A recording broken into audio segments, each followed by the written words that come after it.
If he got hit by the thunder, he would have died. 100%. Speaking of 100%, up air going to take the stock. Air, down low. That was really kind of weird and surprising because, like, I guess was able had enough time to get the up air out from the short. I mean, Sora's weird because it's like I thought Sora was doing nair, but then had the time also to get the up air out before touching the ground. Yeah, no, it's weird, especially because of how his double jump works, where he kind of like floats and then like dips and then goes up. It's kind of like Mewtwo, isn't it? A Kinda, little bit. Yeah. And not only that, but I swear Sora's moves are like when he swings, it's kind of a slow swing. It makes his moves more active. Like up air is super active there. Yeah. He was able to catch that air dodge. I'm not a Sora believer, but I am a Sora up air believer. That move is definitely very strong. I am a Sora believer. I think this character busted. Like, I think we just haven't... Like, if you've watched Kameme, I think that's, like, prime Sora right there. And I think Kameme is only getting better with the character, too, which is terrifying. But... Character definitely has sauce. I think they're, like, the least, in a way... I mean, in a way, it's good. It's, like, they're the least DLC of the last DLC in the sense that they're definitely good, but, like, I just don't think that they cheated the game. Yeah, like no, weirdly enough, I feel like... Oh, my goodness, that counter. Yeah. I think Sora is definitely the most traditional character out of all of the DLC characters. Yeah, or at the very least, as traditional as you can get. Ooh, but Shweeby's saying, I don't know what you're doing. Yeah, you can recover from anywhere, but I can just hand you this down air. Yeah, he's like, speaking of traditions, I'd like to show you one of mine. Yeah. The Rob tradition of using this massive... Let down air off stage. Let down air, exactly. Or served piping hot. Okay, now just trying to serve up some back airs here. Oh, I like that. Fall down to the platform up air. I feel like don't see a lot of up airs used except for to end extensions off the top, but maybe that's an interesting little trick. What, the drag down? Did you say a fall down through the platform up air? I feel like I don't see it too often. Occasionally. I think it's kind of just like a good way to disengage from off the platform. And what an F smash though! Just raw, just in his face. Shweeby's kind of running this game. he's running away with it. Yeah. I mean, big stage, not dying. Well, right. There it is again. Okay, so I just have to. I haven't watched a ton of Sora gameplay, but like just the fact that Sora has the time to do that, that alone is actually making. My opinion has slightly changed now on Sora. The fact that you can do that you can do nair and then up air, not like maybe it is full hop or just it's a big short hop. I don't know. I don't know how this character works, but it just feels like very close to the ground, able to get out those two aerials. That is really good. It was a short hop. I think because the way noops work is based off of like buffer. So if you do a short hop aerial, it will buffer the short hop.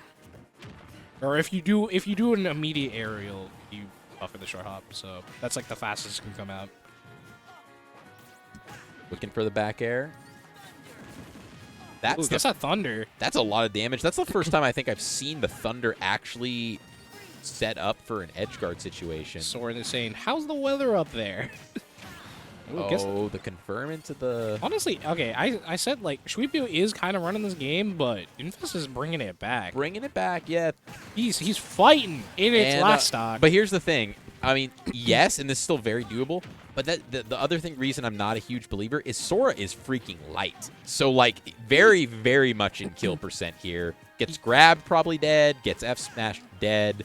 I mean, just a lot of stuff. A lot of stuff's going to kill right now. Sora is very light, but he's also very safe, but not safe from that F smash. That was such a smart F smash too.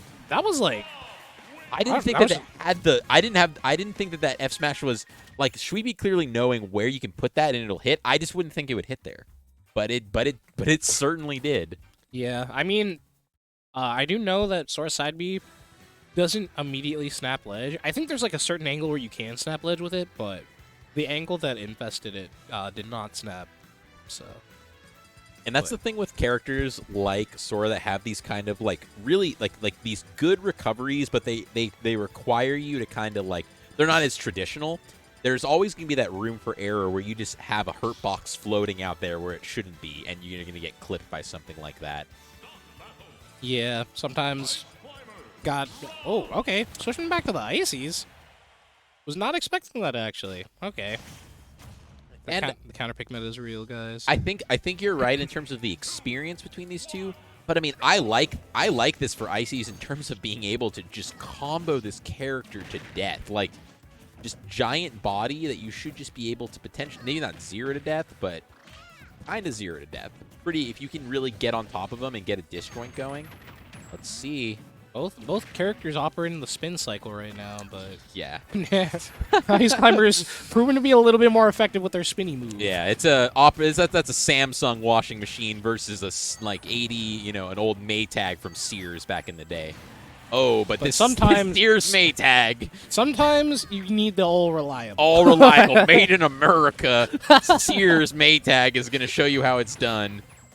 All right, but All right, be taking the first stock, but I think not going to get the up air off that up tilt, but it's a lot amount of damage. I think if Weepy takes another one of those, he's definitely losing the stock.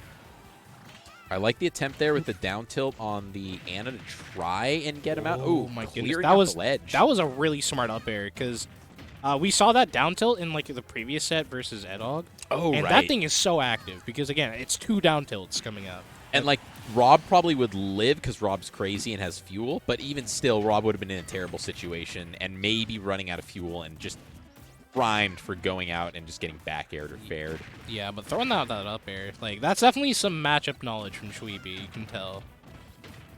Oh, okay. Like the down just tilt. messing up Nana.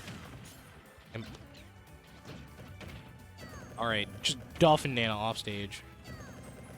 Yeah, But- there's definitely been some missed opportunities so far to Oh my separate goodness. them.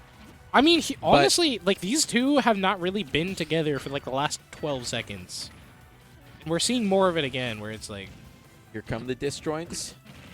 the D-Sync's coming into play. The double up air. That did so much damage. I just realized. It's a scary move. He went from 89 to like 119. Yeah, it's a very... That's gross. Oh, but threading the needle with the back air, finding Popo, which I don't know about you, but sometimes I'm just like almost forget which one's which everyone, like in the heat of the moment. But in that moment, doesn't matter because hit the right one. And they died. And they're both dead. Didn't have to deal with some last-minute Anna stock kill, right, where Anna somehow randomly is a hero in the last spawning moments and gets some random F-smash kill or something. Right. But honestly, all things considered, this is a pretty close game. This is a hot set. Absolutely. And the Sowa rivalry strong here. I mean, this is a SOA advertised tournament as far as I know, so we gotta have at least one hot SOA set. Absolutely. Before we get into the top cut here, But they're vying for it. Who is going to be getting out? Oh, actually, no. My mistake. This is loser side. So this is for tournaments. This is tournament stock right here. Yeah, for both of them. Yeah. Forgetting what the set count my is for a goodness. second, but we're good. Oh, Yeah, and Shweepy starting to run away with this a little bit, but Invest again. He's just fighting. and All right. one desync hit away from being able to start bringing this back. I mean, All right, here we one go. desync hit might be all it takes to bring this back. To be honest, has Shweepy off stage. Here it Oh, the comes. Here it Blizzard comes. It's a Gaze. lot of. It's gonna be Oh, okay. kind of a missed opportunity. Not a ton of damage there. Oh, tries to go for the snipe. Oh Tries my to go God. for the fire. Almost Oh ending my his entire. God. This is so tense. That would have done it for sure. Just avoiding it, knowing what the Rob win condition is for a lot of people, and that up air is definitely one of Oh them. my goodness. Popo standing his ground by himself. Yeah, no, Rob kind of like Shweepy just camping out behind Gyro. Uh-oh. Gets hit by the Blizzard. The up tilt. The up Up tilt. air. Up air. Bounce. Oh my the goodness, he's DI. so big. He 143, lives. 143. It's exactly He's tied. alive. Exactly tied. Next hit is almost certainly Oh going my- to be the one to take it. If it's not just a stray laser or a straight jab or something, whoever gets the next BB Oh my, hit. is that it? No, it's not. He's so big. They're Oh my God. I didn't even know what the moves were. Oh, The back air, that's gotta do it. There we go. Oh my goodness. That set could not have been closer. Yeah, as close Holy as crap. humanly possible.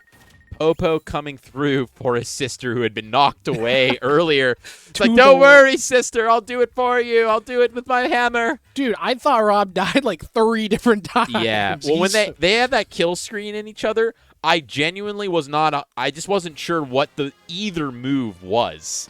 Like I was like, Yeah, they're no, just in there's- each other in kill screens, so someone's gonna die, maybe. Yeah, no, I couldn't tell it because they both kind of got hit at the same time. But Yeah, I want to say it was fair and back air or fair? I honestly don't know.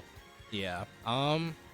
That said, we are going to be taking a little bit of a break, so an excellent set to kind of end that off Absolutely. on. So A Sowa set. And yeah, you're watching Don't Dodge here in Seattle. You're one of your co-hosts here, Goose. You can find me at Goose Gusty. and obviously, you know who I am, Mocha, and you can find me at 12A Mocha on Twitter. So, Awesome. I'm And we're around. going to take a quick break before we get over here to top 6.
Howdy, everybody. Welcome back to Don't Dodge. I am Krogan, or Kyle, whatever you guys want to call me here, and I'm here accompanied by...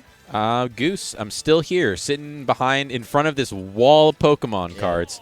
We got Pokemon cards and cards on cards. Y'all can't see. Yeah. It's actually a kind of nice backdrop. It was an intelligently chosen backdrop here. Yeah, and huge shout out to Tabletop Village. I mean, this venue is actually pretty nice. I mean, the international district here is like, there's so much good food, and it's a pretty good location. It's accessible. Centrally located. And I mean, just all this, like, gamer stuff around. Yeah, it's the gamer vibes. We're getting right into it. H4 versus Papa Frank.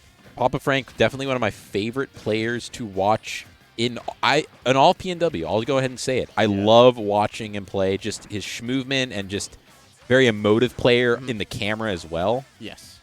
No, I love watching both these players. Frank is definitely just super interesting with, like, kind of how he moves around the stage and using platforms. I just think it's one of those things he has incredibly optimized, but Chrom is an unfortunate character where his recovery is like bottom 3 in this game, so he definitely struggles in these situations, and Pikachu is going to be able to capitalize on that.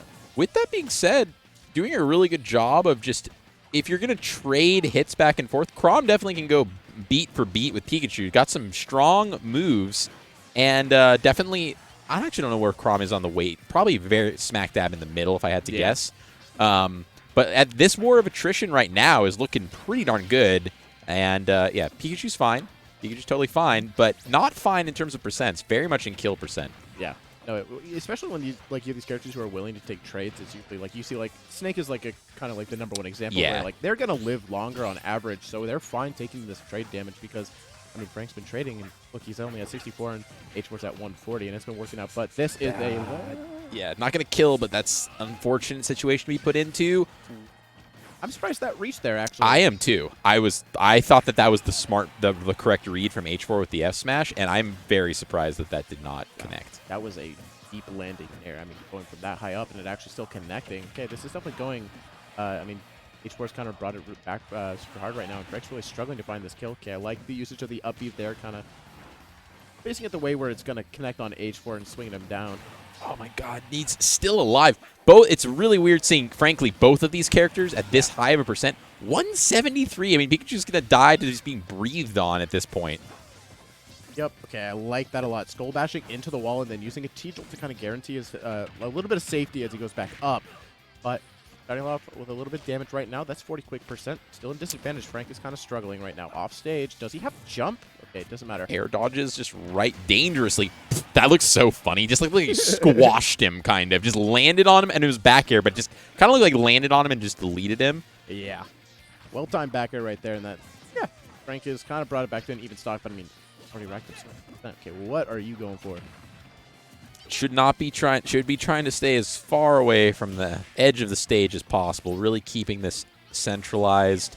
And yeah, like you were saying, not a very good recovery, so really don't want to be dealing with Pikachu off stage, and just don't want to be tempting fate. Even though you have to respect Chrom's up B, like it's gimpable, and there's this situations like that. Yeah, one thing about H4 I think I love to watch is he's very calculated with a lot of his options, his movement options, neutral. I like how he gauges risk-reward, especially with his use of quick attack. Papa Frank is someone who is used to dealing with a lot of Pika's options, being close with Aloha. So I kind of like the way that H4 differs his play and mixes it up to deal with that. Yeah, absolutely. Definitely just playing a calculated, slow, methodical game, just not allowing Frank to really get anything started here. There was like that one string Frank had that was pretty nice that tacked him a lot of percent. But now they're just going back and forth, and when Pikachu has the lead like this, like, definitely going to be happy to just make these kind of trades. Ooh, and another F smash. The neutral get up just... So, I mean, I guess, you know, you don't want to roll in because probably just get down smash, like reacted to and down smash. I don't know, maybe jumping there. I just feel like if you're getting F smash neutral get up twice in a row, like that seems like because the F smash lingers for so long. Yeah, the F smash catches roll in there as well, so you can kind of like just go for that F smash or position yourself for it as well, and it'll catch both. I feel like jumping because like, yes, there's plenty of things Pikachu can do to you if you jump. Yeah. But it's not like anything Pikachu does to you there is going to just instantly delete you like the F smash. Yeah. maybe needs to try mixing that up. Just running it back, I don't think the stage, frankly, really played much of a role, like, at all. So, you know, both of them were able to use platforms for different things. Both were playing decently scrappy. I think, yeah, the run back doesn't even really surprise me. I mean, it makes sense to go right back onto the stage. Yeah, I was going to say what you were saying earlier, but Papa Frank is definitely, his ledge timings have pretty been similar within the same time frame, like not much of a difference. And H4 was definitely catching on, and that's what led to those situations. Okay, I like that. Thought he was off stage still, so it wasn't really upbeat, but we're at pretty even percents right now. Yeah, starting it off, just both of them jockeying for control of center stage. Hasn't been off stage, which Wow. Oh, wow. What a That catch. yeah. That was surprising because I don't know. I just feel like that doesn't happen that often where No. Pikachu's able to catch you like that. And now here come the loops. Yeah, no, and then immediately starting off with the loops. I mean, just that 60 quick percent from H4. I mean, definitely super nice. I mean, I feel like you never really see a Thunder Read like that against a character that has such good air drift as Chrom. I feel like they're usually just not in a position to get caught by it. Not really sure if it was just Chrom or just like getting caught sleeping at the wheel. Here's the thing though, is that trying to F smash the up B doesn't seem to work. Maybe it's possible, but pretty much every time H4 has done it, has gotten just taken damage and getting put into fall down from the up B.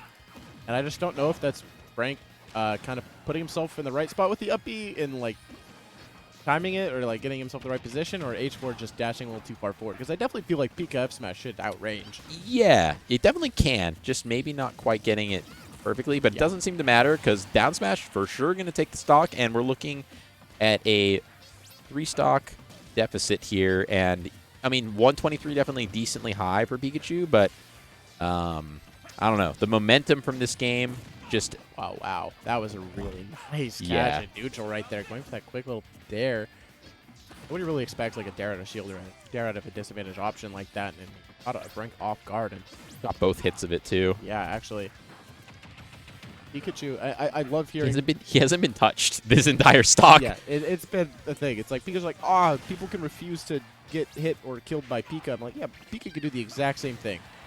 Okay, and there we go. Yeah, refusing to die for a long time, but finally F-tilt. Pretty strong move. Chrom F-tilt, definitely beefy, killing from center stage there. Really ridiculously high mountain to climb here. Yep. Needs to get something started here. Needs to go for, like, frankly, needed to convert that into, like, a down air or something crazy to, like, really make anything happen. Because this more steady war of attrition kind of playing neutral, I just don't think is going to do it. And, yeah, the back air is going to take that. In those situations, I hate to say it like this, but I think players kind of got to get desperate a little bit. And Yeah. That's what I'm saying. Like, when he was getting that advantage stage start, I was like, I wanted to see him go off stage and go like, freaking down air at, like, 40%. Which still probably wouldn't even killed because it's Pikachu. It's PS2. There's a high spike blast zone there. Yeah, that's true. Yeah, so maybe it would have killed. That's what you needed to get back in that game is some ridiculous off-stage shenanigans, which never is great. But we saw, I don't know if you were watching the Super Colonel set against Corn Cycle. Oh, no. That was like immediately frame 1, Colonel just SDs off the side. Then deep breathings, touch of death, 0 to deaths, Corn Cycle. The games were unironically like 2 minutes long each. They were actually insane. It was really crazy to watch. That's really interesting. And I guess that's kind of how it goes when you have deep breathing. Yeah. That character just turns into like an SG character. It's like you essentially have like a better version of Arsene almost. Yeah, With I mean, worse approach options. And Corn Cycle also just like wasn't respecting deep breathing, and just like he was just playing very disrespectful in the sense that he's like, oh, whatever, and like Super Colonel was like, all right, here, hold 85% and then die. Yeah. And like this went back and forth. Corn Cycle did eventually take the set and was also spiking him off stage because unfortunately for Wii Fit, like if Wii Fit had good recovery, character would be insane. Yeah. I think the biggest issue that kind of character does have, I mean, so yeah, recovery is a big problem, but also just their approach options to neutral. Like, their best tools are fair and landing there. And both are very, predictable. They're predictable. They're telegraphed. Their hitboxes are not exactly the best either. It did look like, though, when there was deep breathing, I don't know how much exact, like, it looked like some of that stuff when deep breathing on your shield, like the amount of shield damage, I don't know the calculation of how it increases it. Yeah. It looked very scary, though, to be holding shield against a deep breathing. No, you do not want to be in shield against deep breathing. You want to abuse movement and kind of get around them because, yeah, that character can. It's also just like how much more stun there is on a shield, but it's also they just pop it. They can pop it like looked it's like nothing. it looked like it was about to be shield broken a couple times. Yeah. But I guess that's also the funny thing about Corn Cycle's play. I just feel like he's just disrespectful in general. But we're heading into a little bit of Fire the Pyro against JDV. This is going to be the epitome of pedal to the metal versus slow and steady. And I do not believe they definitely played before. I don't believe FTP has ever taken a set, but there's definitely been some close ones. Yeah, for sure. And obviously, FTP recently landing himself on PR and just generally just taking a lot of sets off a lot of good players and just already had leveled up, but leveling up even more. Have to see what kind of game plan he's got for JDV, because I'm going to go out on a limb and say he has a specific game plan for JDV. Yeah, like, he has thought about it and made one. We'll have to see how he can execute on it. FTP is an extremely disciplined player and definitely practices a lot against, in specific scenarios as well. Okay, a little bit of a B reverse BDK, setting himself flying with the help of a hydrant. It looked kind of funny. Ooh, like that call out, though. Yep, that was very nice. Yeah, no, FTP's been on a hot streak for sure as of late. I'm curious to see how he stacks up to JDV right now, but keeping it close. Yeah, I mean, JDV's kind of a bit of the rock of our region, just kind of holding it down at the top. Oh, why are you jumping into that? I don't get it. Maybe try to go for like a Z catch. Or I think so. I think he was trying to catch and it. Just mistimed it. I just think that kind of stuff. I mean, like, I'm really bad, so I just would never even go near it. But I feel like even if you're good, that's just it's like the risk reward. I don't know. Like, is it worth it to start your item play with Bell? It might be. I mean, honestly, that's a calculus you could make. Yeah. It could be worth it because Bell is crazy. No, I'm sure if me brother lands a Bell hit, especially against Pac-Man at they're like dead 90, for sure. It was death. Ooh, dead. Having forcing the air dodge. Just kind of always putting out that shot put. It's like an easy air dodge, but just like making your opponent always like on their toes, having to press a button. It's such an active projectile and very strong as well. I mean, it's just. Oh, I like that. That was so nifty. Just like the fire kick to land on the other side of the hydrant right in that threat zone. I don't know if that was exactly like calculated, but if it was, that was kind of insane, frankly, the spacing of just getting into that exact position. Yeah, I'm liking the usage of the BDK right now. Burning drop kick. Yeah, FTP's been using it for quite a while now, and I'm definitely starting to love how he's been utilizing it and definitely perfecting perfecting how he uses it in these new situations and getting a lot more off of it than what we're seeing. And I think we've seen it. Run up, just nair, I guess killing? That was really funny looking. Brawler nair is an insanely good tool. Okay, like that. Dash up with the F tilt to catch the bell as well. Oh, yeah, getting caught out. That end lag on that is crazy. Yeah. All right, up smash. And now what was looking like a fairly close game, now JDV taking the stock lead. And as we all know in our region, just JDV with stock lead. It's just very difficult to deal with. Down throw back here, 66% right now. I mean, FTP certainly not out of this game. Me Brawler is an explosive this is it. character. Oh, but no, not quite on that. I was going to say that I thought that if the execution was there, I thought that was a stock, frankly, into absolutely Thrupper. Would have been. That landing up, if that third landing up air hit, I'm absolutely sure that Me Brawler would have killed off of that. So maybe that was just really good DI just to get out of that situation from JDV. Yeah, not quite going to be able to do it. Sometimes he starts, sometimes fish for that a little too much. And yes, for sure. I understand going for that one, actually. That made perfect sense. But a little bit of the Beaver's drop kick to send himself flying a little farther. I gotta also say, back to that other situation, I respect that FTP is willing to send those situations, even if it might put himself in a bad spot, because the reward off it is insane, and it's just... Ooh, nice catch. You gotta have faith in yourself. Yeah, sometimes you do gotta send it, especially if you're down. That totally makes sense. Ooh, don't want to get hit by the hydrant. Yeah. Do not want to have have JDV have the lead against you for too long, because it's I like that. Just keep it up. JDV not having landed, I think, a single, I want to say hasn't landed a single grab the entire game so far. JDV got one. Okay, so like but just not. That's one thing that's been really really good. FTP's been really good about not getting hit by.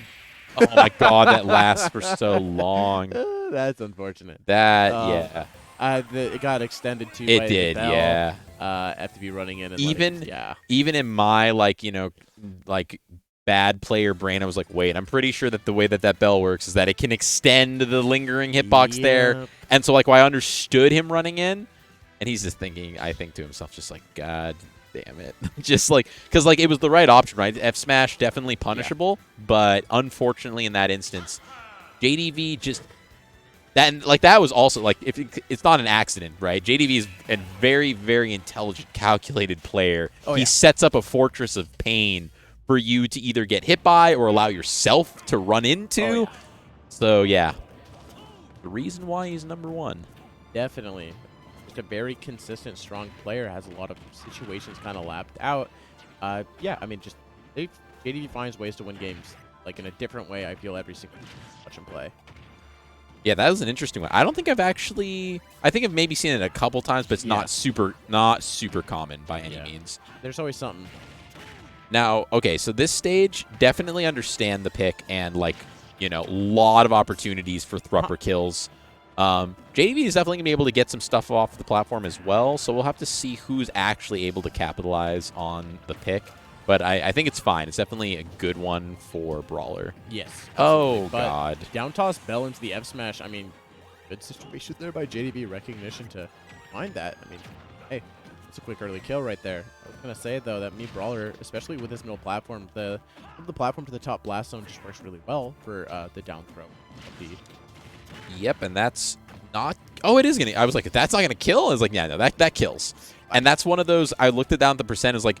For most characters, it's like in the upper 80s to mid 90s. If you get grabbed by Brawler, you are just dead. Yeah, and that move doesn't have a whole lot of knockback growth itself. It's a lot of base knockback. So imagine how much earlier that kill if you did get it on that platform. Yeah, it's a very strong move. I understand the game plan, especially that air right there. I mean, just kind of stuffing JDB out. I mean, already bringing himself into a bit of a lead right now. FTP. I'd like to see the adaptation of going back though. Oh, a little scrappiness here. Everyone just kind of... JDV is... I think the power went out over there. I saw the lights go out as well. Uh-oh. Just like everything went dark in the building. Like I saw the light over there went too. I wonder... But then were our power still on? Yeah, I think maybe we're special. Hopefully... A child? Oh, they're going. Oh, was the game turned off as well?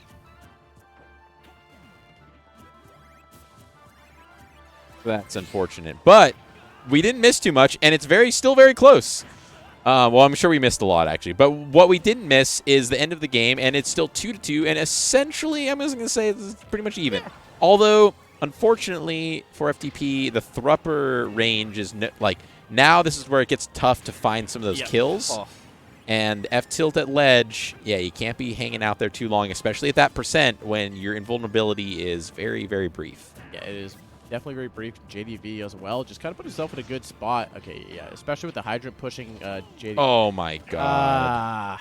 You hate to see that. You hate to see SDs at percent like that. And, there's definitely some frustration just from everything that just kind of happened in the last couple minutes. But, yeah.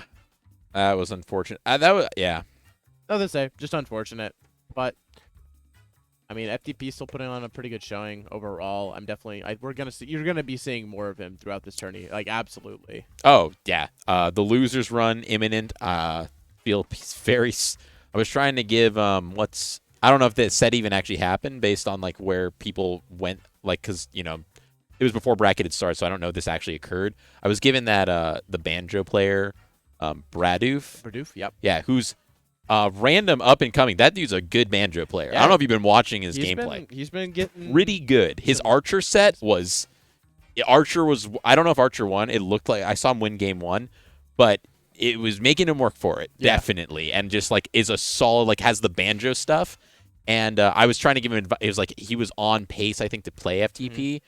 And I was like, the thing you're going to have to watch out for is just...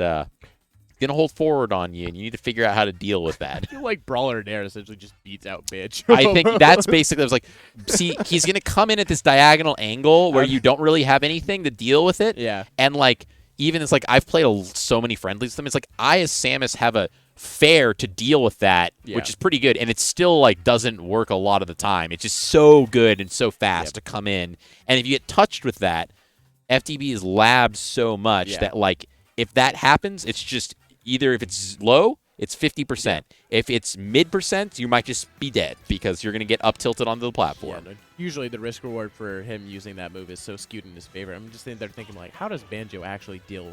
Like Banjo cannot anti-air that really. It's like you gotta call it out with a nair or like an up air, but Banjo up air is not very good. It's not. No, my it's like you need to not get ledge trapped because you're just gonna die. Yeah. And you need to play really campy, really lame, and you're probably gonna have to just be frankly just Wonder Wing reads is how you're that's probably how you're gonna win. Because I don't think Banjo's projectiles are even like good enough to zone out Brawler. Oh, I guess zoning out Brawler. I was gonna say though, I think Banjo Egg is like, I think as people learn how to use that tool more, Banjo's gonna get a little bit better because the Egg launcher. It's definitely good, and it's very good. Watching him, he was doing some of the super hard to. There's some hard to do Banjo tech. He did against Archer, like one of the egg cancel into like it was like egg cancel into up tilt or up smash or something. And it was hella crazy looking. Like, I was like, I don't know all the Banjo tech, but I was watching him do some stuff where I'm like, damn, I didn't know Banjo could do that. That's some crazy stuff. Yeah, Banjo's a very interesting character. I love the usage of eggs and then the egg explosive little grenade. I just think he's just a weird, quirky little... budget. He's like a budget snake.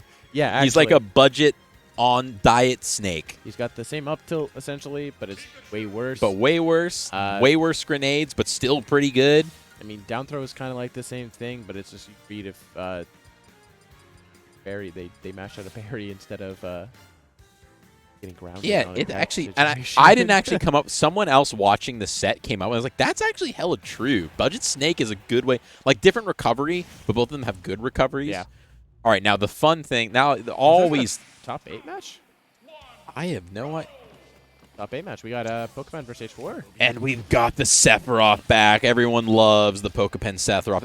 Really, like, everyone likes lots of Pokepen characters, but I think for everyone who's played friendlies with Pokepen and just watched Pokepen, generally speaking, people have always kind of said that, like, Pokepen's Sephiroth is kind of like, I don't know. It's like the character that seemed like the most soul maney ever since he played Ike, generally speaking. And I've never really seen anyone play Sephiroth the way Pokepen does. Just his movement, it just feels very conducive to his play style of just lots of little short hop micro spacing.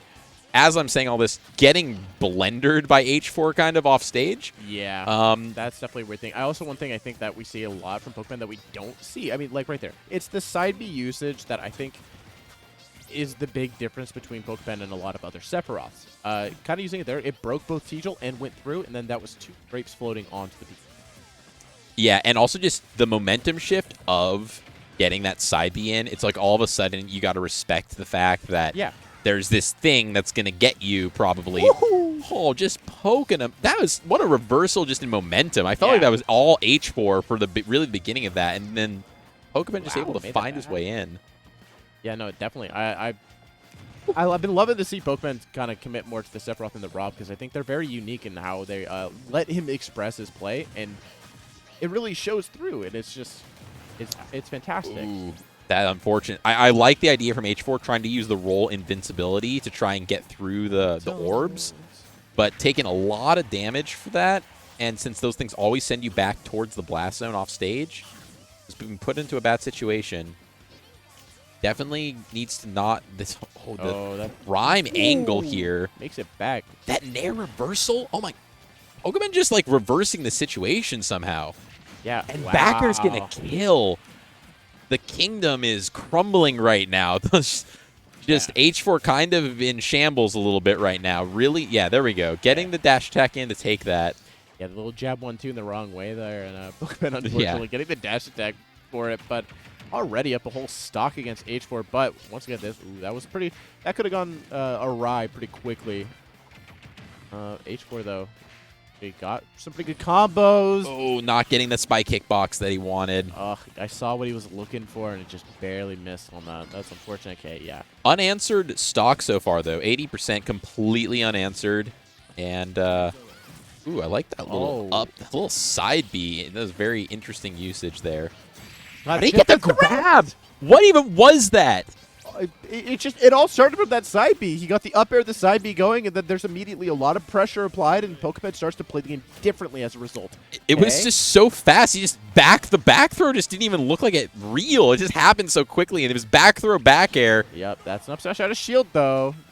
And yeah, keeping it close, keeping it very close. Pikachu pretty light, and but you know Sephiroth pretty light too, actually. Yeah. I mean, this game could definitely go into H4's favor pretty quickly. However, Pokemon has 100% racked up pretty quickly. Yeah, I mean, this is going to look pretty hard. A little bit of an early F smash. And, you know, I'm noticing the back air is kind of just flying over Pikachu's head. I'm just like some of that one hits, but I'm seeing some of them like Pikachu is just can low profile some of them. I think. Okay, just gonna do some of the Pikachu stalling things. Yep, goes for the Thunder read right there. Pokemon getting hit on the other side of it, though, so not dying. Oh, down air out of just like from center stage. I'm pretty sure that was literally the first down air of the game, and it was the first and last move of the game for the down air. Honestly, that was a little bit of a hint of JoJo to Hobo with that down air. You know, a little bit of a momentum change with you kind of just shift your momentum really quickly, and you just distort your hurt box, and then you're just like, and you send it. Well, and all the dime a dozen Sephiroths, which is like most of them, they're always just spamming down air at the side, trying to get the spike, and they like mostly don't get it, and it's just very like, oh, you're gonna do that again. No, like down air in the middle of the stage is like, what? No, that's not the option. And Pokemon just big brain right there, just being like, it is the option, and it's gonna. That move doesn't just spike; it moves crazy strong. Just gonna kill off the top there. Yeah, Pokemon opting to ledge trap a lot more just in general, which I feel like you should do with this character. You've got really good tools for it, and I think he also just reacts very well to these situations. And he's really quick to everything except for grab. I mean, except for roll from ledge. That's still terrifying to do against a player. That was a lot of damage. These dash attacks too, just being able to two-frame. Little slide right there. It's the same as Cloud, same as Joker with the down tilt. You know, oh yeah, down tilt, not dash attack. I mean, it could be a dash attack. It looks kind of. I always mix those two up. Yeah. But yeah, nice back air. Get him off stage. Actually throwing it gets the kill. He always cancels it. It's always this for theatrics. But in this instance, he's like, nah, bro, this move's coming for you. Hold this one for me right quick. All right, that's not chill. That just did 30% with one move. I don't like those kinds of things. That's not. I mean, I'm deleting this character from the next Smash if I had my choice. I mean, I love Sephiroth as a character just in a vacuum, but no, this character's gone if I had my way with it. Yeah, it just seems like H4 is really like patient and calculated playstyle that we saw earlier. Is just not really. Wow, that up air is a big old move. Yeah, just struggling to find his mark right now. He's not finding the reads that normally get him really net him these kills off stage, down tilt, up in the air. Terrifying spot to be in. Yeah, and that wow. Oh my God, clipping him. Yeah, that's. I don't even really know what Pokemon is particularly doing differently. I feel like H4 is just making some mistakes and playing a little. Yeah, frankly, that was just kind of uncharacteristic play there from H4, who's usually just a very consistent. Everything kept pretty tight. Like I noticed, like when he did the quick attack, you notice how he quick attacked down the stage, but he landed like an inch or so above, so he fell into tumble and had such a long time to recover. And from that moment, once Pokemon capitalized on that, he basically just didn't have a chance after that disadvantage. Yeah, definitely a lot of flaws just that we're seeing throughout. I think H4, it's like you said, it's uncharacteristic of what we typically seen. It's also countered by the fact that Pokemon's playing pretty phenomenally right there. Oh, wow, what a terrifying. I mean, everyone generally in Washington kind of agrees that when push comes to shove, when Pokepen's playing hot, he's just kind of unbeatable. Is like everyone on the PR is good, but there's a thing with Pokepen when Pokepen's playing at his best, no one wants to fight Pokepen ever. Yeah. Just something about him. It's just a built different kind of deal. That's a pretty good word for it. Pokemon is built different. Okay, I like the aggressive use of the quick attack right there. Pops up Pokepen. Okay, pretty good shot. Oh, okay. Pokemon sliding off the platform with a little back air. A very thin hitbox. I'm really I'm honestly amazed at how consistently he's able to hit Pikachu. Wow, the going poke. deep. Just going off stage against. You feel like a lot of times people think Pikachu kind of gets back to stage for free. You can't edge guard Pikachu. Pokemon's like, I don't know what you're talking about. I'm just going to go kill this little rat with my ginormous sword. Okay. I like throwing out that Okay. back air underneath stage that kind of, Pokemon wasn't really ready for it. A bit of an ambiguous tech timing as well, especially since you're going on the underside. Right. Yeah. He was like, respect me off stage. Excuse me, I will be respected off stage. And if you don't, you will hold this back air for that. And, yeah. Yep. Yeah, no, Wing is definitely a massive enabler of Pokemon's aggressive playstyle when it comes to off stage. That was fun. The double down tilt looked kind of funny. He just kind of stood there and just, didn't move. Okay, double purple balls of death. And they're going to explode pretty soon here. Send them to the blast zone. Okay, back Just to going to take the damage. Yeah, honestly, it's better than what was coming his way from Sephiroth himself. It's true. Better to take the grapes than take the big old blue flame. Okay, but H4 is definitely hey, it's a pretty even game so far. But Absolutely. Wing is on deck, so it definitely makes it much harder for H4 to kind of play around, especially in neutral with how fast this character moves. And yeah, okay, there's a full set of.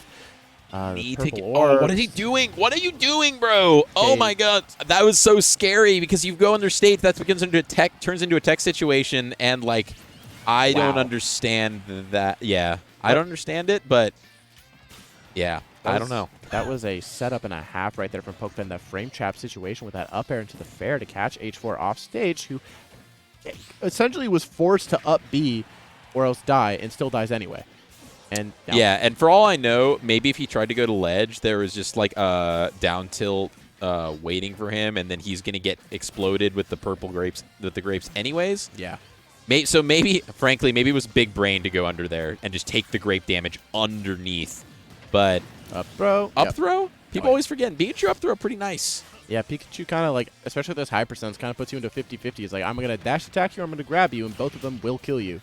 Okay. Oh, the grab whipping because of the back air starting to come on out.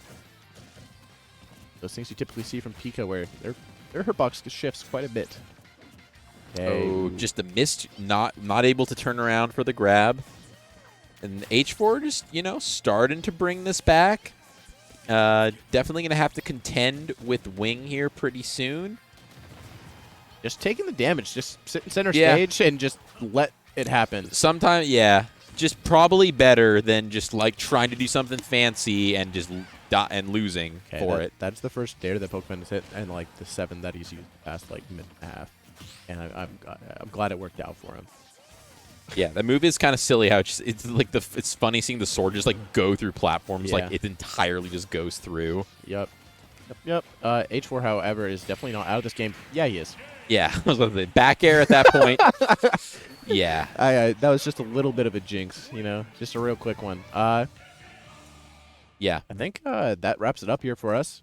Yep, we are moving on here to top 8, I believe, and we're having, I don't know who's coming. I'll let them introduce themselves. Yeah. Anyways. Oh, it's Furshaw and Massive Potato are going to be your top 8 commentators. Right. We had a little bit of a taste of top 8 right there. That was just a taste. Just a taste. So once again, thank you to Chad Draws Things, TRC, and Tabletop Village for hosting this. Hosting us here. I've been Kyle Krogan. That's my Twitter @ and Goose at Goose Gusty.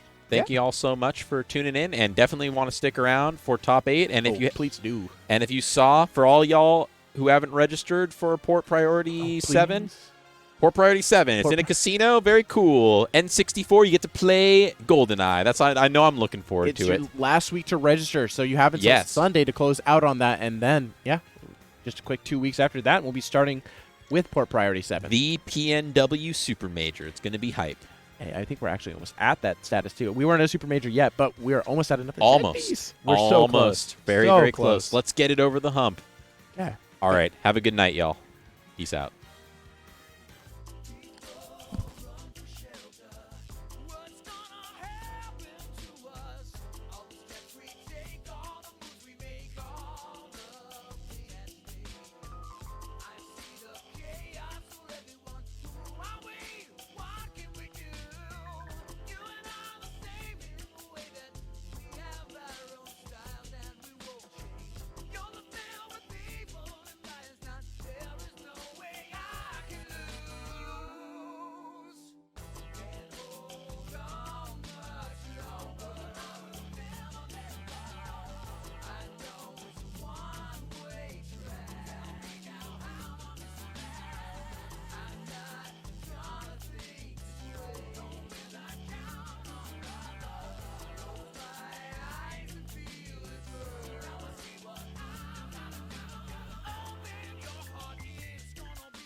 Welcome back to Don't Dodge. I am for Sean, your Seattle staple here. I got Mr. Entertainment next to me. Massive potato, enormous potato over here. And we're getting down to top 6 of our Don't Dodge tournament today. We are running a little out of time, so we had to cut one match short. But we definitely got some Smash Ultimate action coming out. Yeah, let's take a look at the bracket, Potato. How you been feeling so far this tournament? Yeah, I'm so excited. This has been an awesome tournament so far. And the venue here, Retro Collection, has been fantastic. Great accommodating, right? Yeah, I know Absolutely. you've been here before. You had a great experience. This is my first time here and absolutely loving it. So much space to work with. Yeah. Which is, not a Seattle tournament staple, if I'm being honest. I definitely believe that. Also, I love the pizzazz. You can see all the cards behind us, too. Oh, yeah, it's great. Super dope. Gives a lot of flair to us. But we are getting down top 6 here, and let's just kind of take a look at the bracket here. I know that right now we have one more match waiting, which is Vi and Shinko. Shinko, the old man, is here. If you don't believe it, he came all the way up here just to see us, and he's fighting up against Vi. The Ken's been popping off really today. Yeah. That's been really exciting. Ken's kind of the dark horse now, I feel, in this game in terms of not sure. much rep, but explosive nonetheless. But we have, I think, JVD versus, can you help me out with this one? JDV Embo, Embo. excuse me. Yeah. Embo, excuse me. Embo playing Duck Hunt primarily, right? Has any other characters? And they're to right follow? into it. Yeah, here we go. With the Mum's Cookie Shag shout out. I guess we're jumping right into this game. Well, we still got top 16 on the overlay, but we'll get that fixed. Yeah, hope the audio is okay for you guys. Can't really hear any game audio, but hopefully it sounds okay on your end. That's all that matters. Yeah, just let us know in the chat if there's issues. Production will get it fixed. Shout out to production, as always. Yeah, absolutely. It's a tough thing, especially when you're working with a new venue, and Chad and the TRC community have been doing great work here. But, like I said, we're off to the next match, and we're having the Zona battle, right? We're having this wacky character that is like Duck Hunt versus JVD, which is a monster of a player and a monster of a Pac-Man.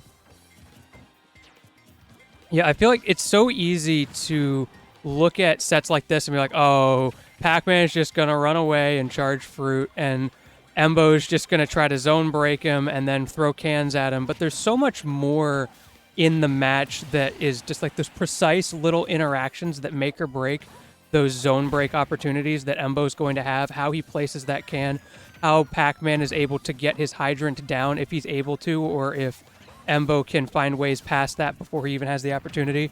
JDV is one of those players who his main game plan is, can I get my fruit charged? Like a lot of times if you see him on, say, Smashville, counter pick stages that people pick against him a lot of times because it's a small stage where he can't run away, he will voluntarily run off the stage and charge his fruit.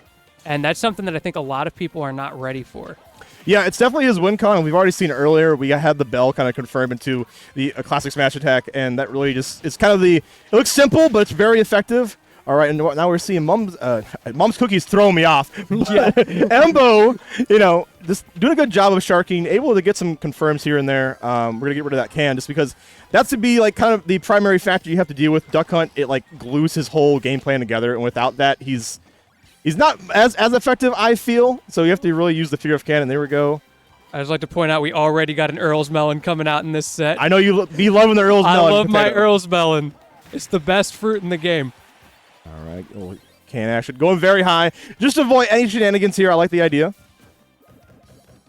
Oh, the dash attack. That's so hard to punish from It's JDV. practically unpunishable. It is ridiculous, I got to say. And it was right at that spacing where you don't know if it's going to cross up or not, so Embo just does not even touch that. Yeah, who thought giving a zoner boxing tools was a great idea? But Yeah, have you seen this man's frame data? It is not okay. yeah, JDV just using all his tools to great efficiency here. All right. Ooh, nice up B out of there. I like the way he got out of that scary situation because he's against the ledge, so he can't just cross up. Here we can see key charged. He's going for the kill here. Oh, I love the way the Embo waited for the hydrant and then continued sharking, right? Nice back throw. Chucked out of here. There we go. That's JDV for you. He gets you so scared with his fruits, finally throws away that key, but now he doesn't really need it. But honestly, a lot of times he's not trying to hit you with the fruit. He's trying to make you play a certain way around that. The fear, right? Yeah, absolutely. the fear. And he just gets the back throw and closes it out. Another thing, why did they give a zoner a kill throw? Oh, and the jab block is going to be some massive damage attack on, and gives them a chance to charge once again. I believe we do have the Galaxian. Oh, excuse me. What am I talking about? We got the bell, the classic, and you're out of here, JDV. Going up. Didn't even need Galaxy in that stock because you got your typical bread and butter. If you're JDV here, you want to get Galaxian early, then you go to the bell, and then after that you go to the key, and those are like your 1, 2, 3 combo. But Right. Yeah. completely breaks the mold there, doesn't use it at all on that stock. I think when those like last hit scenarios too, you can't give JDV what he wants, right? You can't just jump like from the ledge at the same timing. Otherwise, you're just gonna get hit by the bell like you did before. So hopefully, as the set goes on, Embo like in those 10 situations, just kind of hesitates, maybe just slight, but not just enough to give real estate away. Saw a bit of a player 3 coming in there. People remember to unplug your Pro controllers and. Do you remember Port Priority last year? Oh God! Top Don't 8. remind me. There was that rogue Pro controller that was getting low battery warnings in the corner. We are going to FD here. No platforms about it. And I think, honestly, hopefully this will give a little bit more leeway for Embo to kind of maneuver around the shenanigans that, JDV wants to kind of throw out. It'll certainly make Galaxian less of a threat. Sure, absolutely. The extensions will be kind of cut off. Great timing from Ooh, JDV, speaking but of the can. extensions. Oh, my God. That win condition from Embo is just so potent. That's, JDV talked about the interaction with Hydrant against charging fruit, right? It clanks against the whole entire charge. And it sometimes can be a little inconsistent, but JDV knows how to, fight against that. It's so frustrating playing against JDV because he knows exactly how his own, janky shenanigans work. Right. So it doesn't work against him. Yeah, it feels like in this matchup, too, that Pac-Man has a better time walling out and, getting his one con more than I think Embo does. Embo's have to work a little bit harder, right? Yeah, because, Embo trying to contest that fire hydrant with, say, the gunman, it's so slow that JDV can get half a fruit charge off and then just run away and get another half off and he's set just while that gunman's coming out. And there's not much you can do, which really forces Embo to use this can to good effect, which we see here with the pressure. Manages to get the grab and force him off stage, and that can just comes right back. Okay, the can is set up. Okay, I like this time that we waited because we threatened the grab earlier, and that's how we were able to seal the up air this time. Embo doing a good job of conditioning, too. He said, I'm not the only one that can do it, brother. Raw back here. Right back. Ain't nothing complicated about that. Keep it simple. Interesting to see the key from JDV right now. Normally, this is not the play at 0%. I don't know if that was just because he was already charging it, expecting to have to edge guard. Because Embo did barely die off that last hit. I think it's also just to kind of blow through a lot of the projectiles that you can do. So in that situation, you get a better trade, right? Yeah, for sure. Though that said, Embo is staying pretty in control. It's sort of like that Steve game plan where it's do you just let him get diamond or not? Embo's playing the let him get diamond, or in this case, fruit game plan, I feel like a little bit. Usually zoners are kind of bad at mid-range, right? You walk up to them to the mid-range and they have to make a choice, right? Yeah. And so in that situation, JDV, although I will say that his frame data isn't as bad as Steve is in the air. Mm-hmm. So he has a little bit of ways to kind of maneuver and thread the needle. All right, we're just gonna use the classic, shield that ledge. But it's a little more potent when you have the can at the ready here. Speaking of which, you better watch out. Beautiful play from Embo. That bell's still online, though. He just needs to barely get this off. Fear. There's just that fear. No, you got a little too antsy, and that's what you can't give JDV, because he will take that all day. JDV will run up to a shielding component with that bell and just dash dance on you until you make a mistake. That's really one of the big win conditions that I say JDV abuses against ANSI players. Because he'll do that over and over and over, stock after stock, and it just works. For such a young player, he's very good at just getting inside the mind of your competition, right? That's very unlikely to see at such a young age, but JDV making it work here. Holding on to this stock, and Embo close it out just in time to hopefully mount this comeback. And this right here is why I call JDV the wall. He just is not dying. He's playing continuously, so patient, just nickel and diming Embo. Nothing crazy happening, but he's just not getting killed. He's getting around that can. Yeah, there's always a few ways that right now that Embo can really kill. Getting the can eventually a high percent or getting a raw aerial. But I feel like JDV is so wise to that now that it's becoming even harder to as time goes on to get the kill. We only have 3 minutes left here. Someone's got to give. Yeah, that's another factor. Embo can't just stall him out forever. We were talking about that game plan. Oh, great timing from JDV. You can't even stall on the ledge either, because you can just down throw the bell, and it just covers so many options. JDV is a master at his character. I have seen JDV throw out that bell into a smash attack, I don't know, 20, 30 times. Of those times, I have seen him mistime it once. Yeah, he's so consistent. Very accurate. And we mentioned earlier, not jumping too soon off ledge, but a high percent, you lose invincibility. So in that case, you gotta make a move, right? Yeah. And it's, no matter what, the bell seems to just find its mark. Like you said, JDV is just a sniper with it. We're going running it back right to FD. I feel like this is a good decision. Embo looked pretty comfortable here those Sure. first couple stocks, I but agree.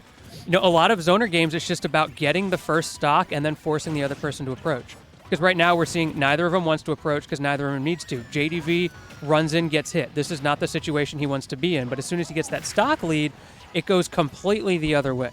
Yeah, the percent lead is definitely something that, you know, I definitely have confidence in Embo, like you said. But it really comes down to how can you close out stocks. The dash attack again doesn't get punished. I feel like Embo is not doing a good job of recognizing what distances at which that dash attack crosses up. Like, he's not confident. difficult. It's difficult. You can probably parry it and maybe mitigate some of that stuff, just kind of jump away. If you can't punish it, just take some space, right? Yeah, for sure. It's better to just get center stage there because Zoner's caught in the corner. I know Pac-Man can stay at ledge pretty well, but you just can't stay in the air as Embo is stealing another stock with just the raw up air. The beak from the duck is potent. that up air is terrifying. You're always like, oh, that's not going to kill. It's a weak little duck, and then it's kind of like the villager up tilt. Have you ever seen that thing kill it like 100%? He's like, why is this kill, right? Speaking of things killing early, not quite there from JDV, but without good DI, that was curtains. Okay, this time we're grabbing the bell. Okay, Embo's getting a little comfortable dealing with the bell, I feel, as time goes on, too. Did you see that interaction? JDV got the grab, and it canceled the bell stun on Embo. All right, so we're coming along here. I feel like Embo's getting definitely warmed up and feeling definitely more comfortable, especially with stock lead like this. How long can you hold on to it, though? I think that's going to be very important. Yeah, we've seen time and time again in this set JDV struggling to approach against Embo the same way Embo was struggling to approach against him. The Earl's Melon The ping pong Earl's combo. Melon, let's go! You'll love to see the F tilt ping ponging right into the Earl's Melon. And this is, you know, if you don't be careful, I think JDV could just mount this right back because Pac-Man has no shortage of damage. See, that right there is proof that Earl's Melon is the best move in the game and it needs to be used more. No other move could have killed there. Well, It had to be Earl's Melon. I guess living proof, right? All right, so right now, holding on to the stock at 161. Embo doing a fantastic job can's having so to take scary. anything. It's just chasing in the air. He barely got past that can, and another can playing around the It's world gotta be stale. right now. It's gotta be stale as a heck now. Oh my God! Oh. Still 189. JDV will not go quietly. My man playing the can dance at the moment here, barely staying alive. 192. Duck Hunt just without those cans going the right direction, it's so difficult for him to kill. All right, finally Ed back here does sneak out the roll, and once we're seeing the whole entire set, Embo is up the stock. A nice nair from JDV. He kind of had to get aggressive in that situation. Time is running out for him to get these stocks off, but Crazy how much time vampired out of this whole set, you know? okay, the bell going into the corner and he gets it again. What? And he gets stage spiked. What? Saved Oh him. my God, I can't believe that happened, but JDV will take it all day, and we are just, like, tied up once again. Uh-oh, you hate to see it. You hate to see a lead just go like this, too. JDV's timing was perfect there. Just he was so far under the stage, and Embo was expecting to pop up like you usually do. So he was not ready to tech that. Yeah, you don't want to give JDV this high early damage, too, because that's just going to spell, I think, curtains for this match. So take it slow now. We're on the last stock. Embo should be collected to keep playing some more games here. We're seeing Embo starting to throw out that clay pigeon a lot more, trying to get those mid-percent combos, or as I like to call it, worse Galaxian. Yeah, you know what? In a See, way, there you go. He's making it work and comboed right into the upper. A beautiful display of, honestly, execution there. Now the can's coming back again. It's unstaled, so it's going to be a big threat to JDV. He's not going to live those at 150 anymore. Embo doing such a good Pressure. job keeping this competitive. I think he was expecting a dash or a roll in there, but JDV didn't give it to him. He's so patient. This might be the last edge scenario. Oh, and The can coming at him. go deep. Hey, yeah, Pac-Man's making that back every day of the week. I appreciate JDV not overextending in that situation. Yeah, absolutely, too, because you can just give the opponent what you want. Now Embo on the other side of it, the Earl's Melon pressure, the absolute fear from Embo, recognizing the best move in the game, and now he's stuck at the ledge, and is that going to do it? No, it is it's not. We almost... It's just, we're going DBZ right now. My man's got some fighters installed on their PS4 at the moment. Okay, the can coming out again, the pressure, both of them just sitting so much in shield right now, terrified of each other, and recognizing that grabs are not the main threat. Yeah, absolutely. It's going to be about basically just raw kill potential here. And there it is, using just the active frames to cover so many options there, and the F-tilt will take it. JDV. Oh, wait. Oh, we got more games to play. Hold on. Yeah, these guys think they're done. We keep going. Don't Come wrap on. it. I know we're out of here. We're getting here very soon, but play some more games. Enjoy some Smash. It's not over yet. Don't ice each other yet. Don't look dissuade. When has JDV ever iced anybody with 15 minutes of randubs? All right, we getting back. Maybe. What might have happened? We are running kind of short on venue time tonight. Because we started things. Are we a bit late. actually? Is it only best of 3? What? Are we time vampire again? Are we like? Didn't? Oh, we're commentators, aren't we? Yeah, this is not our job. job. Miss this, right? I'm reading the note. I thought Embo won game 2. We went to FD twice. Embo got one of those. Oh no, Embo did lose the first game because remember JDV walled him out. Is it just best of 3? No, it's best of 5. We just forgot. Oh, my best of 5. Excuse me. I thought we were like changing it up because we had to get out of here. Well, I swear we do this, guys. Don't worry about it. But there we go. We're just gonna blame production for that one. Hey, JDV taking it over Embo. So we're gonna be moving on. Our heads are just so empty. We see the 1-1 on the screen. The gears are turning, right? That Like makes sense, of course. yeah. I'm too busy thinking about Earl's melons over here. What a great set, though. JDV showing his ability to play both sides of that, because we were talking about how it's difficult for the zoner who is down to approach. And in that third game, JDV was in that situation. He had to approach, had to make things work, and he brought it back. Yeah, we saw that, I think, even last time we commented at Legacy Smash. JDV is so good at turning the script and being aggressive when need to. Fight fire with fire, right? Right. And it's going to be very important, especially when we saw Embo have a leg up like for a little while in this set, too. JDV is just so good at adapting different type of playstyles to make it work, especially with Pac-Man, too, which is, I feel like, not the easiest, but he makes it work regardless. But yeah, we're moving on, I think, onto the bracket here. We got to keep this locomotive going. Top 6 here is going on. Oh, Vi did take it over Shinko. So Vi the Ken didn't move on. We also get H4 in losers as well. Ooh, did Vi have a DQ? Oh, so sad. That's too bad. My man was taking names today. He actually cooking. one and done Shinko. He beat Shinko and then he took off. Yeah, I'm out of here. That's all I was here for. No, I'm just kidding. No, but I actually saw on Twitter earlier. He was like, "Yeah, I'm gonna beat Shinko," and then I'm bouncing. He beat the old man, and then he was like, I'm dipping, son. All right, but good stuff to Vi, though. He really had a great showing today. Yeah. It was sad that we can't see more of the games, but we do have H4, I think, the losers. Embo basically just gets to go on the losers semifinals, just like that. So, because this is not over for Embo. He could bring it all the way back. He can. The way he's playing, I believe it, right? We got JDV versus Pokepen, I think, happening, I think, next, right? Winners finals. Winners finals next. If not, Embo versus whoever the winner of H4 and JoJo is fighting Seesaw. So that match is still going for 15 minutes. It might go even longer because you know how JoJo can play, right? So is like... It's a JoJo moment. Oh, man. But already having a fun time here at your top 6 of Don't Dodge. Thank you guys for tuning in. Also, don't forget about Port Priority coming up very soon here. Yeah, you guys in gotta November. register. Lucky number 7. It's at a casino. Everybody's going to be wearing Local the suit. right? You know, I'm wearing my suit for commentary. I'm going to look fancy. Goose said he might wear a tux even. We'll see. Yeah, okay. I see that. It's all James Bond themed. So yeah, it is James Bond themed. All right. Yeah, I'm looking very forward to Port 7. I've been a part of every single Port Priority, and I'm lucky to commentate every single one. We got my man, Massive Potato, having the first big major one as well. Yeah, real excited catch my man on the mic as well. We'll be commentating when I think the likes of like EE, TK, Charles. There's so much great talent coming out. Make sure to tune in for that tournament. We are coming up here. JDV, Pokepen. Pokepen showing, he said, I asked him today, what's the flavor of the day?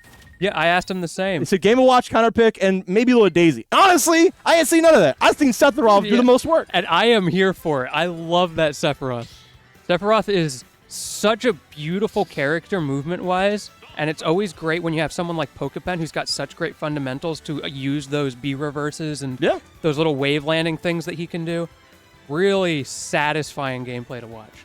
Yeah, and he sets a tone so early, too, by just immediately making you just cautious of every kind of, like, movement he does make. In terms of his application with the character is really unmatched because I watched him fight H4, and in my mind, I'm thinking, like, that rat is going to step over him, right? But no, it didn't end that way. The way he's able just to kind of, like, press back against a character like that. Yeah, Sephiroth is by far, I think, his best character. Next to it is Rob. So I think those, like we said earlier, probably the two characters I would love to see Pokepen stick with. Yeah, I was talking to him about his Rob earlier to see if he was going to play it today, and it seemed like he wasn't super feeling it. If you're not feeling it, you're not feeling it. But we are feeling this Sephiroth here going on to PS2. Oh, it's going to be a what it good is. set. Immediately, exactly what you expect to see. JDV runs to the corner, and Pokepen goes in for the zone break. It worked out, though. And we already got the curse on. Oh, the apple combos. I love that from JDV. That's a pretty new thing, those apple combos off the platform. Man, you love to see the tech come out, especially when you're in this deep in top 8. And so far, you're kind of put Sephiroth at kill percent, too, because right now you're already be fearing the bell, right? Oh, yeah, for sure. And there he goes with it, but the grab from Pokepen, that's another thing. This guy is so good at utilizing those. Yeah, he plays with a lot of characters that have items, so I think he's no shortage of being able to deal with a lot of projectiles, but you got to still watch out for the hydrant. It could be you. Oh, that was such a weird interaction. It didn't really do anything, but JDV gets the back throw and now has great control of the stage. Sephiroth's pretty light. Oh, the fireball. Try to The clash. Earl's Melon? Oh, there it is! You're not ready for the Earl's Melon. We need a counter. We need a counter for the Earl's Melon because JDV is making my man pop off right My now. man tried to wait that out. You can't. That Earl's Melon, slow, methodical, destructive. Like the Terminator. It's like, dun dun dun. Terminated its stock, that's for sure. All right, Nice there we go. Up the respawn. fireball situation. Oh, great timing on the air dodge just to get through that. All right, one more time. Oh, where's Fake Out? A little I'm Fake still Out. waiting for this Kamehameha to come out from Pokepen. He always charges 2 and then he lets it rip. I want to see the 1, 2, 3. Remember when Sephiroth came out and for a week everybody was like, yeah, you can't get off the ledge for him. He just blows you up and you die. Yeah, I mean, now we've seen that players have adapted, right, and are able to kind of just slip through the cracks at Sephiroth. Oh my God, that would have been. I thought we were going to see just a charge down smash there for a second, but a Pokepen's back air is looking a little bit off. little bit Right. rusty, right? Yeah, like the heights were a little bit high on those back airs. It can be difficult too. You'd be very precise with Oh, yeah, for Sephiroth's sure. aerials to make them kind of count. But Spacing with Sephiroth is pretty tricky. ain't nothing tricky about that. That is just a clean kill confirm There and it is. return the favor. The angel platform to kill. You'll love to see That's the day one right there. It still works all this time later. it. There are constants in the universe, and that's one of them. It works once a set, right? Everybody gets one. Yeah. Everybody gets one. Best worst grab in the game coming out there and giving Pokepen an opportunity to come back into this neutral. I love how JDV, whenever he gets the curse on him, he doesn't care. He just keeps going because he knows the damage he gets right back for it counts a lot more. He's Yeah. just that confident, right? It's worth it. And just like a little bit of stage positioning as well. Oh my God, Finally. the interception not giving him any time to come down. I'm loving the aggression from Pokepen. Pokepen starting to bring this back. 95%. Okay, starting to get scary, but he could easily steal this game out with a strong hit from Sephiroth. That one wing is online right now. But you know what else? Yo, ain't no shot he tried to go for that, but I love to see it, JDV. What a whiff from JDV. That gives Pokepen another lease on life here. The wing's still online. I don't know if it's going to survive this whole stock, but he can definitely do some serious damage in the meantime. All right, Pokepen is mounting this comeback here. Like you said, Nickel and Diamond is the name of the frame game. shot. Oh my the top. God, you actually died off the top against that. Even Pokepen's like, DI. he's like, ain't no way that just happened. Nobody but was it did. ready for that. But it did. None of us are ready.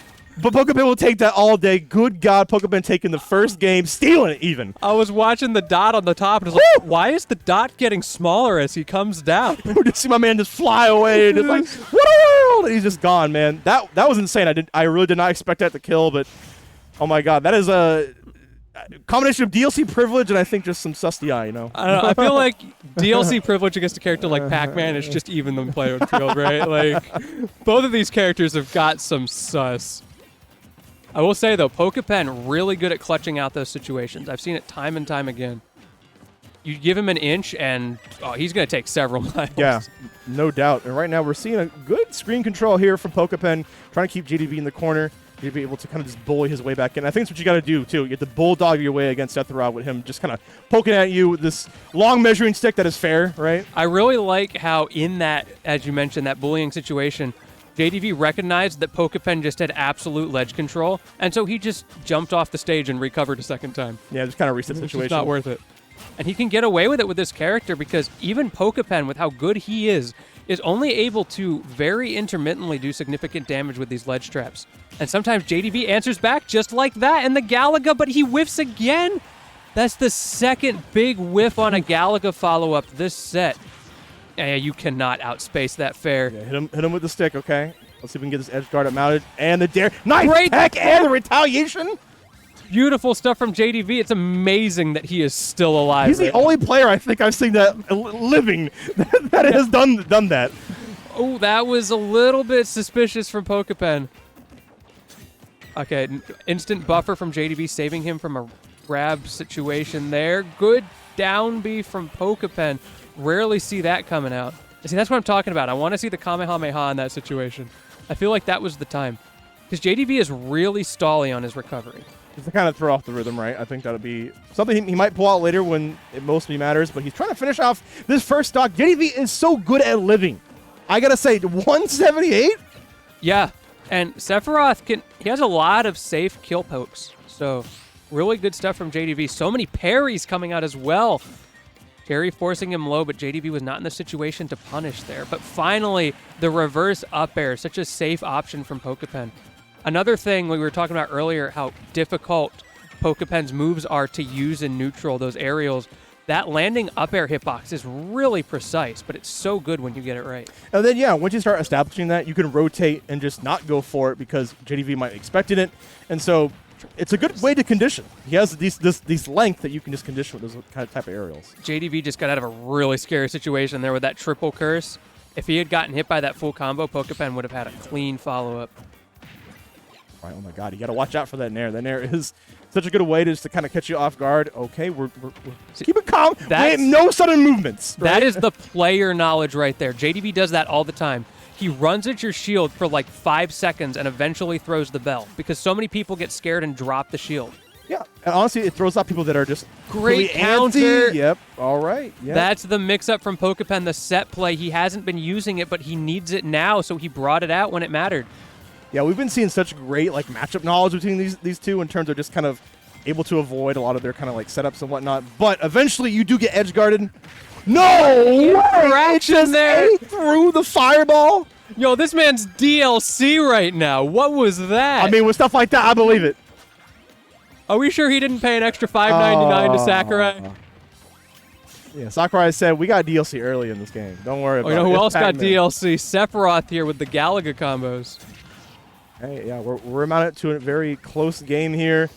Watch out for the ledge situation. Tap the shield just a little bit. Now you got to watch out for the shield poke situation. I love the movement there from Pokepen. Going for the partial, like the dash movement there, just to get a little bit of a boost through that neutral area. Okay, and these back airs are starting to get a little more clean, right? Yeah. Especially when it matters at a time like this.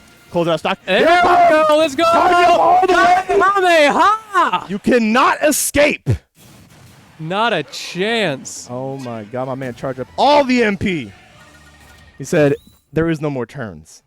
Pokepen saw exactly what I was talking about earlier in the set, where JDV a lot of times gets into those situations where he just kind of autopilot stalls off the ledge. Because that's like the mix-up that these characters tend to have, like Pac-Man or, say, Sora, you know, characters that float around a lot off stage. They like to use those mix-up options a lot and just float around off stage to try to make you throw stuff out. But if you do it consistently, then the person on stage just gets all sorts of time to set up those ledge traps. That's very true. And the same can be said about Pac-Man, too. If you give a zoner too much room, they get time to charge up. So it really is kind of a back-and-forth situation. And I really liked Pokepen is just threatening the dare a lot, like the ledge, too, and makes other options very much stronger. But we're already off to the next game. 81% already on Pokepen here. And this is the aggressive JDV, right? Yeah, this is very... Oh, my God. Speaking of aggression. 9%. Just get it out of here, man. Get the first stock out of here. I'm still reeling Next from the one, end of brother. the last game, and JDV's like, nah, all eyes on me right now. You want to hold forward? All right, I'll do that too. Oh, my God. Absolutely hold for it. And you cannot dodge this Pac-Man. Yeah, talking about don't dodge right now. It looks like can't dodge at the moment. Okay, more aggression. Pokepen finally getting a parry on one of those nairs. That's the thing. If you can get in against a character like Sephiroth, he can get really stuck. Yeah, he kind of just falls apart, right? His defense isn't like the best here, and especially when I think we saw earlier, Pokepen is starting to use some parries, right? Kind of counterbalance this aggression. Yeah. So it's a battle of rhythm, right? Like who can throw off each other? Okay, and the back air. JDV does not need rhythm with that one, but staying alive in time to get that one wing, which makes a huge difference for Pokepen right now. A lot of times I see people saying, like, the Sephiroth game plan is just survive until you get wing, and then it's your turn to play. Imagine if you can kill before that. Yeah, exactly, Imagine, what right? Pokepen has been doing. It's kind of like the little brother saying, Mom said it's my turn on the Xbox. That's when you get wing. That's when you get the power up. Okay, the Cherry just kind of intercepting here. We're seeing a lot more of these air-to-air situations that JDV is just winning. What awareness from JDV recognizing what happened with the hydrant interfering there, and the Earl. Oh my God! 3 for 3. There we are. Another one. Chalk it up. It doesn't miss. Earl's Melon is broken. And with that, we already have great momentum going into next stock. We haven't seen anything been taken off of JDV, and he continues to live at 152. Pokemon already at 91%. This is looking grave. What incredible adaptation from JDV. Pokepen dashing backwards over and over right now. Something you'd expect to see against like a hold forward character like Roy or Fox. He just cannot get his openings. Honestly, there's not much light at this tunnel for this game. I feel like we're just kind of have to mulligan and go the next one. Yeah, I was just like, okay, GG, go next. Yeah, absolutely. We're just, you can try. If Pokemon can actually do this, he's a god. Pokepen will never give up, but this is a /FF if I've ever seen one. 209 on Oh, the this Earl character. Melon again, just floating across the stop. Just menacingly reminding Oh, Pokepen. finally. The Nair just finally taking a stock here. If Pokemon can actually do this, then he absolutely 100% deserves it because this is quite the comeback you need to do. If anybody can do this, though, it's Pokepen. 100%. And maybe like MK Leo, but only those two. He's kind of the MK Leo for us. Yeah. I mean, kind of like MK Leo, he just plays whoever he wants and wins. Ooh, true! All right. Oh, trying to bank it all. I think, honestly, Ash is just hoping for a miracle at this point. Bank on a couple reads and maybe steal a stock. One thing is he does. Oh, the Earl! Earl's Melon said, "Snappy fingers, Let's go! do the dance. I don't care." The Earl's Melon, get that shit out of here. Earl's Melon, the MVP today. See, I should be JDV's coach. I've been saying this for months that he needs to use Earl's Melon more, and here you go. It just works. It definitely does work, especially in such crazy interactions, right? Yeah. We've seen so many like comical interactions, very Looney Tunes-esque, but it's all a meta to JDV coming out on top. I think people, they're not used to that move being used, because like Pac-Man's rarely used the Earl's Melon. And people forget just how strong it is. So the way interactions between moves work in this game, like what trades, what beats out other things, is based on the damage most of the time of the move. Like there's transcendent hitboxes and such, but generally it's damage based. So it just keeps breaking through all these hitboxes that people throw out because they think it's going to act like orange or something.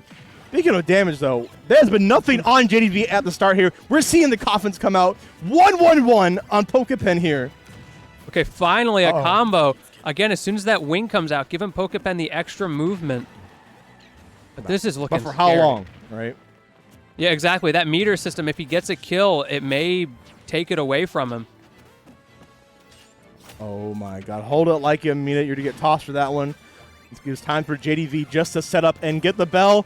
Very cautious about it, though. I like that nair from Pokepen. Or fair, rather. Forcing JDV off him just a little bit so that he can get back to ledge safely. But he doesn't need it. The back air from JDV, he's so in control right now. Yeah, he's able to pull the trigger at the exact time where he knows Pokemon's going to jump, right? Yeah. Ooh, another down air coming out from Pokepen. We've been seeing a lot of that tonight. Down airs through the platforms. Just that little matchup check that people forget about how big that sword is. Clearly, they haven't played Final Fantasy. you said it just like, we're like, somebody hasn't played Final Fantasy. I'm just saying, JDV looking a little young to remember that cutscene right now. Hey, man, he's playing one of the most retro characters right now. Triple Oh, down my air. God. He's like, well, you haven't played Pac-Man. If at You first you haven't don't succeed, try again. Okay, we'll get JDV on the remake. Then he'll remember. Yeah, 100%. Yeah, what's the Pac-Man remake, though? Yo, that Pac-Man world. That's coming true. It did out. happen. You're right. Let's go. I had that game growing up. It was wild. Okay, well, we are looking pretty competitive here so far. Up smash not going to kill quite yet. What if he can charge a little bit more, but Pokemon's bringing this back. Now he's the one holding forward. especially with that wing, right? This is the most aggressive I've ever seen this matchup be. I think you have to at this point. Otherwise, Pokemon can seal us out. Good God, what a reaction! Down What smash! a reaction on the down smash. That is the young kid reactions right there. Ooh, the Galaga really helping JDV there, but the down smash, or the down air rather, coming out again. Not enough, though. Great pressure from Pokepen, forcing the air dodge, playing around the world with these ledges, and the F-tilt, bringing this back to even. All right. Honestly, Pokemon can make it up right here. We can close this out right now, or JDV can mount an incredible comeback. And honestly, the way he's playing, I think we got more games than us. Oh, yeah. I think we got more games than us. 87%. This is cooking right now. Wing is online. What was he cooking? He's got the bell. That's what. Oh my Okay. God, Pokepen, pull the trigger right in time. So many times here, Pokepen has tried to grab ledge and force JDV in a bad situation, and JDV knows exactly when to buffer those get-ups. Grab the ledge just in time, just to negate the curse. Like, I feel like JDV is just reacting to Pokepen's ledge pressure. Yo, I thought he was gonna combo off that. I thought he was gonna be clean. that man. The up air coming out. JDV still alive, only 76%, but scary at the It's ledge. so scary. Yep, and just the hilt of the F tilt coming right back. Both of them stuck at the ledge here. They are swinging right now. Could be anybody. That Apple looking real scary. Is he going to go for something angular or is he going to charge? Okay, just goes for the charge. Yeah, he's giving him time. Why not? Interesting play on that bell from JDV. Kind of surprised to see him throw that out there. And the back Yes, air. it is. The back air does find the mark and does take it over JDV. Pokepen will not give any more games to him. He brought it back. He's just using that wing so well. We're seeing that Sephiroth game plan coming out where it's so hard to play that movement-heavy style play that Pokepen likes to do without the wing, and as soon as it comes back, he just turns it right on. Yeah, it's really just an incredible buff to the character, and it's a comeback factor for a reason. And Pokepen using it to full force here. Oh my God! Yeah, honestly, in my heart, I thought JDV was going to get some more games out of us, but Pokepen proved us wrong, like a good player should, right? Yeah, that's the second time Pokepen has brought back a really bad-looking situation in a set. Really great stuff for him. He has great mental fortitude, never gives up on a game. He's not one of those guys that goes like, okay, I'll just get some information here and then I'll play the long con, right? Like, no, yeah, I want this this now. I want this is my game. This is my game. All these games are mine potentially if I can make it happen. And honestly, Pokepen, this is what he's known for. This is what he's known is to keep, really, like you said, never giving up and persevering. Even the game where he almost got 3-stucked, he brought it back. That's He didn't incredible. win, but it was real close. And not many people can be in that percentile. Yeah, for right? sure. Like, be in that percentile to make those kind of comebacks and still win them. Especially against JDV of all people, that wall that is just so hard to come back against because he will nickel and dime you and run away and not care. Yeah, and well, JDV goes down to losers here, which I guarantee it, the way those two have been playing, I wouldn't be surprised if we see that as grands. But we have a little more action come up here. Let's look at the losers bracket. We do have, I believe, H4 versus, who was the winner? Who was the winner of Seesaw and JoJo? It was JoJo. Yeah, JoJo. H4 and JoJo. Oh, they're playing it right now? Oh, sorry to tease you guys. Yeah, but, oh well. It's okay. But whoever wins that gets to fight Embo and losers semifinals. We have to keep this moving, so definitely understand. Appreciate you guys being patient with us, but we're definitely had some good Smash Ultimate action coming out here at Don't Dodge, located. Get some ads. Yeah, don't dodge, guys. Check out some ads. I thought you meant like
Yo, welcome back, everybody, to Don't Dodge Top 8 here at the Retro Collection.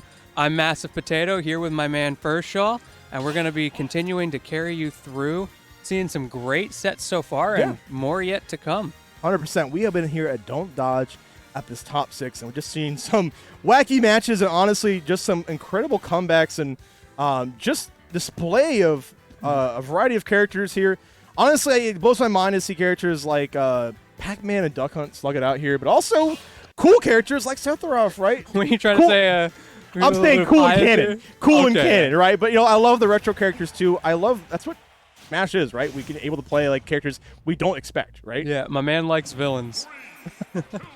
But we're mounting up here. Speaking of villains of the Smash scene, Toon Link on the screen. Yeah, about to say, if you guys like Time Vampires, then you'll like Toon Link. But that's how JoJo likes to play. He is willing to squeeze out, like, all the time out just to make sure that you crack, right? One thing that I love about the Smash scene, especially here in the Seattle region, where there are a few people near the top end who tend to play that slower play style, and some people like that, clearly like the people who play this play style and enjoy these characters, and some people don't. And I really respect that out of the game, people don't get mad at someone for playing this way. Everybody can be friends and have a great time outside of the game, regardless of how you like to play it yourself. Yeah, you keep it all in the game, right? Like, nobody's your friend in tournament. Oh, right? yeah. But Yeah, out of I the hate tournament, you, actually. yeah, like you want to have that mentality so you can like make sure that you win, right? But out of the tournament, it's just like, yeah, we're a community. That's what, Yeah, exactly. That's how it should be. And you can root for the homie even if you hate every second of watching him. It's great. Right now, both of these homies are going tit for tat right now, almost closing out the stock. JoJo is just kind of doing a good job of just keeping He went deep Embo for on the that. back foot. Okay. It's always so frustrating when you're JoJo there and you go for the deep read and you're right, but it's Duck Hunt, so he can just like fade out further and recover from the blast zone. Wow, I am just seeing the game plan in action too. JoJo able to kind of use his projectiles to just deny everything that Embo wants to throw out. We were talking about the slow campy playstyle, but JoJo's playing really aggressive right now, comparatively to like what you would expect. Lots of Zaire spacing and then running in and getting those grabs